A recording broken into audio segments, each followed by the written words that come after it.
এবার নাকি একদিনে 2 ভোট, তার মানে ভোট সেন্টার 2বার যেতে হবে, 2বার লাইনে দাঁড়াতে হবে। চাচা, মনে আছে তো কোন মার্কায় ভোট দিবেন? আসসালামু আলাইকুম রহমতুল্লাহি তাআলা ওয়া বারাকাতুহু। দেশ ও বিদেশ থেকে যারা আমার এই ভিডিওটি দেখছেন, অবশ্যই আপনাদের সকলকে অসংখ্য মোবারকবাদ জানাচ্ছি। সামনে নির্বাচনের সময় ঘনিয়ে আসছে, আর বেশি দিন দেরি নয়, আর মাত্র 12-13 দিন আছে অবশ্যই। তার আগে আমরা সকলে প্রস্তুতি নিচ্ছি, এবং যারা এমপি প্রার্থী নির্বাচনে তাদের সময় ব্যয় করতেছে, তারা কি ভালো কাজে ব্যয় করতেছে নাকি খারাপ কাজে ব্যয় করতেছে? অর্থাৎ ভালো উদ্দেশ্যে নির্বাচন করতেছে নাকি খারাপ উদ্দেশ্যে তারা নির্বাচন করতেছে? কি নির্বাচনের পরে যে সমস্ত টাকাগুলো তারা খরচ করছে, তারপরে কি এগুলো কি তারা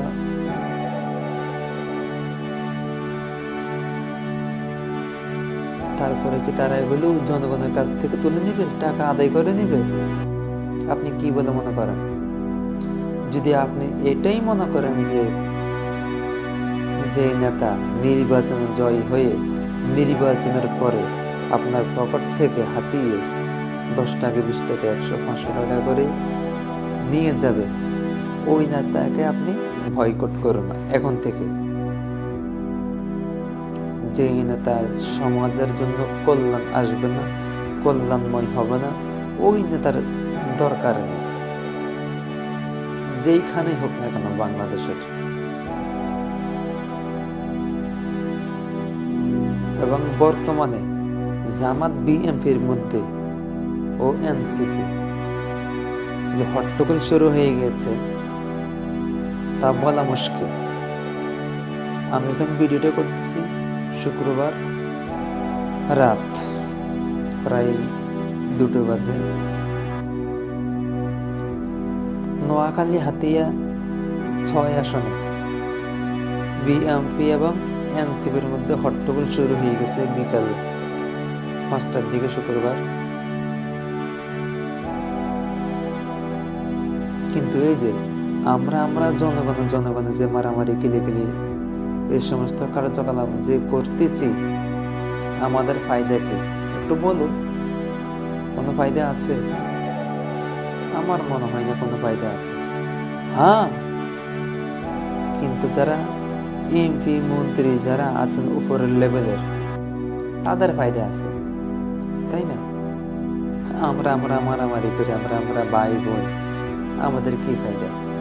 মাঝখান দিয়ে আমাদের সময়ের ক্ষতি, মারামারি, টাকাও নষ্ট হয়, শরীরেরও কষ্ট দিই, এগুলি কি ভালো? তো এই সমস্ত কার্যকলাপ বাদ দিয়ে ভালো একজন নেতা খুঁজুন, যে সমাজের সেবক হবে, ওমরের মতো দেশ চালাবে। নির্বাচনে এরকম একজন নেতা অবশ্যই আমরা সকলে চাই। কিন্তু আপনি যদি নেতা আপনার কাছে 5,000, 10,000 টাকা দিয়ে আপনার ভোট কিনে নেন, আপনি ওই জায়গায় ভোট দেন, এই একটা ভোটের কারণে ওই ব্যক্তি জয় হয়ে গেল, ওই ব্যক্তি জয় হয়ে খারাপ কাজে লিপ্ত হয়ে গেল, সমাজের খারাপ কাজ করতেছে, ভালো কাজে বাধা দিচ্ছে, এর জন্য কাল কিয়ামতের ময়দানে আপনি অবশ্যই দায়ী থাকবেন এক নম্বর। তাই এখনো সময় আছে, একটু চিন্তা বিক্রি করে দেখেন। ভোট আপনি দিবেন, আপনার ভোট আপনি যাকে ইচ্ছা তাকে দিবেন, মারাকা দেখে নয়, ব্যক্তি দেখে ভোট দিবেন, বুঝছেন? অনেক জনে বলে বিএনপিকে ভোট দেওয়া মানে আওয়ামী লীগ ক্ষমতায় চলে আসা, এবং গণভোট হ্যাঁ অথবা না। এখন যদি গণভোটে যদি হ্যাঁ সংখ্যা যদি কম হয়, তাহলে কিন্তু জনগণের কপালে শনি আছে। একটা কথা ভালো করে মনে রাখিও, জনগণের কপালে শনি আছে। গণভোটে হা যদি কম হয়, আমাদের বিশ্বাস জনগণ অবশ্যই হা ভোট দিয়ে জয়যুক্ত করবে। এবং আজ তারেক রহমান গণভোট হা উদ্দেশ্যে জাতিকে জানিয়ে দিয়েছেন, আমরা সকলে যেন গণভোটে হা দিই। বাকিটা পরে দেখা যাবে, নিউজের আপডেট কি কখন কি আসে বলা যায় না। তো দর্শক, আপনার ভোট আপনি যাকে দিবেন আপনার ইচ্ছা, কিন্তু ব্যক্তি ভালো হতে হবে, আপনাদের ভালো কাজ করবে কিনা। আপনার এমপি আপনি ভোট দিবেন আপনার এলাকায়, ওই এমপি আপনার এলাকায় কাজ করবে তো? আমি তো আপনার এলাকায় গিয়ে ভোট দিব না, তাই না? তো ওই ব্যাপারে তো আমি জানি না, আমি আমার এলাকার বিষয়ে আমি জানি, তাই না? কেন? আমি এলাকার সন্তান। আমি আমার কোন নেতাকে দিলে আমার এলাকার উন্নয়ন হবে, এলাকার ভালো কাজ হবে, রাস্তাঘাট হবে, কারেন্ট হবে, নদ নদী খাল বিল ইত্যাদি এগুলো সমাধা করবে, নদী ভাঙ্গন প্রতিরোধ করবে,